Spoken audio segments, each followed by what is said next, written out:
Hello, my name is Brandon Walters. I'm a member of River Ridge in Charleston, and we are standing in my gym, which just so happened opened up on May 18th? We shut down on March 18th, and this is my COVID journey.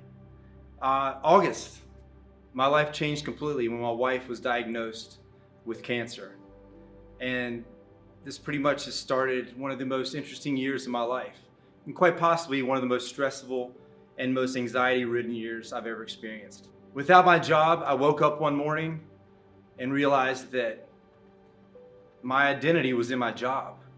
And I realized that, if I didn't have my job, what do I have?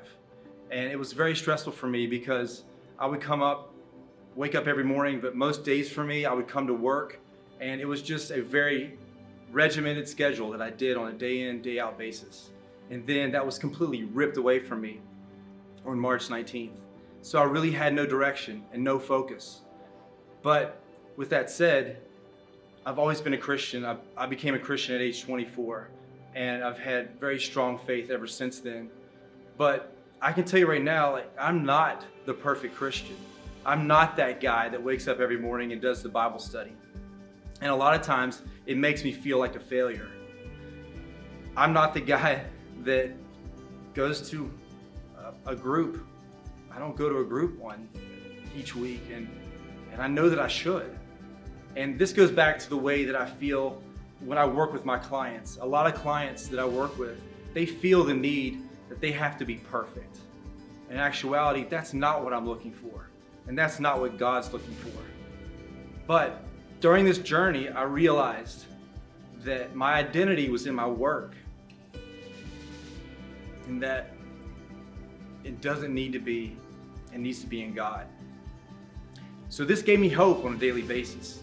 In a year that has been very stressful, I woke up with anxiety over these last 8.5 weeks, and that was hard. It didn't go away. It didn't go away with prayer, it didn't go away with music.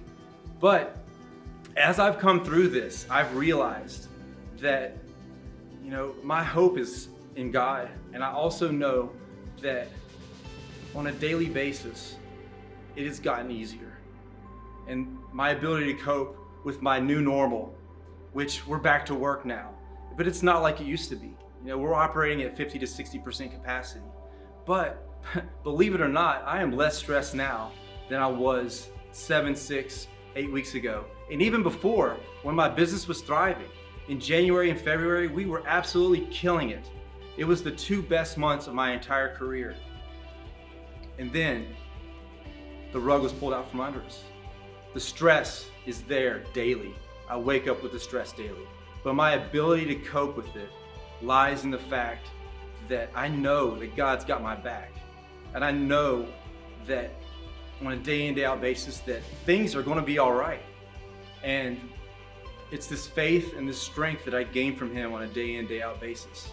For me, the way that I like to worship is through music. I love music, and that has been one of the best ways for me to cope. In song, I hear music and it helps me get closer to God. I'm not a good reader, even when it comes to other things. I've never been the guy that sits down and reads a novel, reads an entire story. But I do get my verse of the day, so I do that, and that helps me stay connected on a daily basis. So where do we go from here? Prayer every day, time with my family. It's been so important. And this has brought me to realize that there are so many more important things than my work. Although it is important and I need to be here on a daily basis, it should not make up the bulk of my life. And it should not be my identity, because my identity lies in Jesus Christ. I have a verse that I love. And it just so happens that I've forgotten about it because it's stuck on my squat rack over here. And just the other day, I remembered. I was like, what was that verse again? Because it's been stuck there for a long time. And occasionally I turn around and read it. And it gives me a great reminder today.